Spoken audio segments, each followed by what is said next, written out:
আসসালামু আলাইকুম বন্ধুরা, সবাই কেমন আছেন? আজ আমি খুব মর্মাহত। আজ আমার ইলো পাখিরা ডেথ হয়ে গেছে। আমি 10 থেকে 15 মিনিট আগে দেখছি সুস্থ আছে, কিন্তু 10 থেকে 15 মিনিট পর আমি দেখলাম পাখিটা নিচে পড়ে আছে। এবং এই ডিমটা আর মানে ডিমটা প্যারেতে আটকানো ছিল। ডিমটা পাড়ার কথা ছিল, কিন্তু ডিমটা প্যারে আটকে ছিল। আটকে কারণে আমি আজ খেয়াল করতে পারি নাই যে এই ডিমটা প্যারে আটকে আছে। ডিমটা প্যারে আটকে আছে মনে হচ্ছে 2 দিন হয়েছে, কিন্তু আমি বুঝতে পারি না যে প্যারে ডিমটা আটকানো আছে বা এমন কিছু। আর 2-3টা ডিম, মোট 4টা ডিম পারছিল, একটা ডিম নিচে ভেঙে গেছে।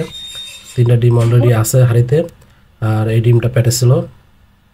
তাই ডিমটা প্যাডে থাকা অবস্থায় প্যাডে নিয়ে মারা গেছে। আমি ডিমটা বের করছি পরে, কিন্তু বের করা আগে তো মরে গেছে।